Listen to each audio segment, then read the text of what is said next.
जय श्री राम। मित्रों, जैसा कि सभी लोग जानते हैं, मर्यादा पुरुषोत्तम भगवान राम का मंदिर अयोध्या में बनकर तैयार है उनके जन्म स्थान पर, और उनकी प्राण प्रतिष्ठा का कार्यक्रम प्रारंभ हो गया है। तो यह शुभ अवसर हमारे जीवन में बड़े मुश्किल में आया है। 500 वर्षों लगातार संघर्ष करने के बाद प्राप्त हुए ये सुखद क्षण हमें किसी भी प्रकार से इन्हें हाथ से निकलने नहीं देना है। पूरी तरह से इस शुभ अवसर का लाभ लेना है और अपने जीवन में आनंद को भर देना है। इस वीडियो में आगे बढ़े उसके पहले आपसे एक निवेदन है, कृपया वीडियो को लाइक कर दें और चैनल को सब्सक्राइब करें। अगर समय हो तो पूरी वीडियो अवश्य सुनिएगा। आपसे दोनों हाथ जोड़कर निवेदन है। सारा देश आनंद से सराबोर है। जिसके पास जो भी क्षमता है तो वो भगवान को समर्पित कर रहा है, और कुछ लोग ऐसे हैं जो ऐसे शुभ कामों में भी छुट्टियां निकाल रहे हैं। काम प्रत्येक हृदय में निवास करते हैं और ये सभी जानते हैं कि भगवान का कार्य किसी भी स्थिति में किया जाए वह सदैव सराहनीय है, शुभ फलदायक है। लेकिन कुछ अपने स्वार्थों में अंधे लोग इस शुभ काम में भी अनेकों त्रुटियां निकालते हैं। कोई कहता है ये मुहूर्त शुभ नहीं है, कोई कहता है इसमें राजनीति हो रही है, किसी को लगता है कि ये अभी मंदिर अधूरा है तो इसमें अभी प्राण प्रतिष्ठा नहीं होना चाहिए। यानी तरह तरह की भ्रामक बातें हो रही हैं। कोई हमारे आदरणीय प्रधानमंत्री जी को ही आरोपित करते हैं कि वो बिना पत्नी के इस प्राण प्रतिष्ठा कार्यक्रम में सम्मिलित नहीं हो सकते हैं, जबकि उनको मुख्य बात ये पता ही नहीं है कि वो मुख्य यजमान होते हुए भी नहीं है, क्योंकि उनको तो सिर्फ कुछ देर के लिए उस कार्यक्रम में सम्मिलित होना है। बाकी जो विपिन मिश्रा जी हैं वो सपत्नी उस कार्यक्रम में यजमान की भूमिका निभा रहे हैं। लेकिन भगवान राम के इस प्राण प्रतिष्ठा के कार्यक्रम को देखने, सुनने और उसका आनंद लेने से अधिक लोग व्यस्त हैं इस प्रकार की छोटी छोटी बातों को उछालने में। एक से एक भ्रामक खबरें फैलाते हैं जो कि नहीं होना चाहिए। भगवान राम सबके हैं।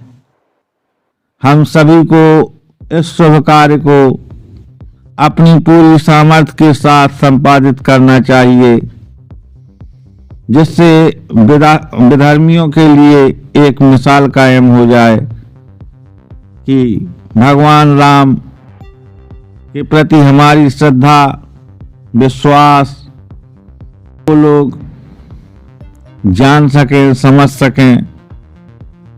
लेकिन इधर इसके उलट ही चल रहा है। अगर देखा जाए तो भगवान के किसी भी काम के लिए कोई भी मुहूर्त या स्थान विशेष की आवश्यकता नहीं होती है। महात्मा वशिष्ठ ने भी जब राम राज्याभिषेक के लिए महाराज दशरथ ने निवेदन किया कि महाराज शुभ मुहूर्त के विषय में बतलाइए,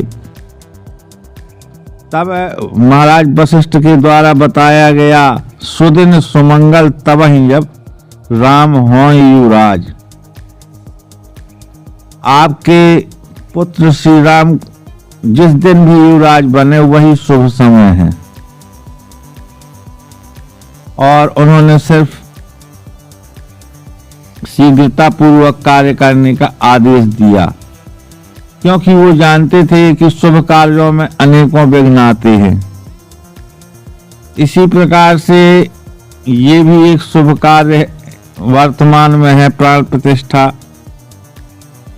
और कब कौन सा व्यवधान आ जाए तो मैं तो कहता हूं कि उसी भावना को मानकर शुभस्य शीघ्रम, जो कुछ है जितना है उसमें कार्यक्रम को पूर्ण रूप में संचालित होना चाहिए। हमें सभी को आनंद पूर्वक इस कार्यक्रम को करना चाहिए। भगवान राम ने भी भगवान शिव की स्थापना की थी, और अगर वो वहां पर समुद्र तट में स्थापना के समय मंदिर बनाते और उसके बाद मूर्ति स्थापना करते तो कुछ समय और बढ़ जाता। जबकि भगवान थे, उनके लिए कुछ भी करना असंभव नहीं था।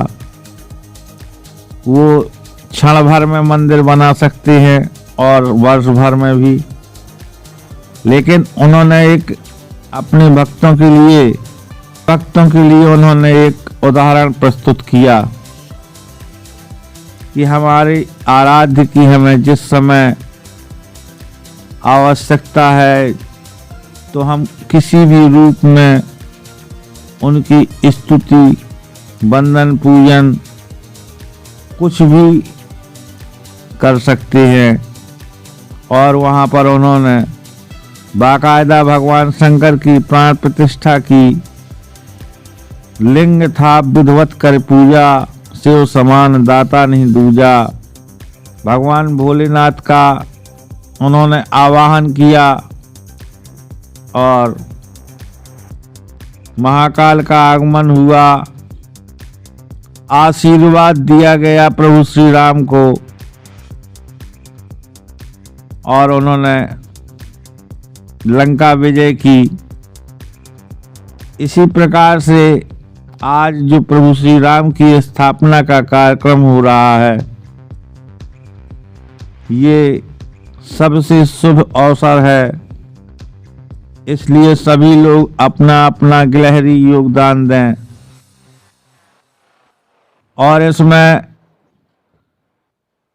सारी भावनाओं से ऊपर उठकर केवल एक भक्त की भावना को धारण करें, क्योंकि भगवान राम सबके हैं। अगर वो सबरी के राम हैं तो राजा सुरथ के भी राम हैं।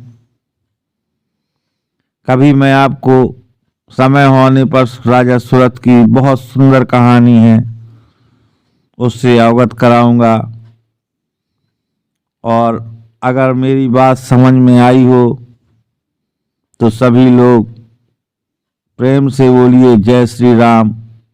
कमेंट में भी जय श्री राम जरूर लिखिएगा। जय जय श्री राम। धन्यवाद।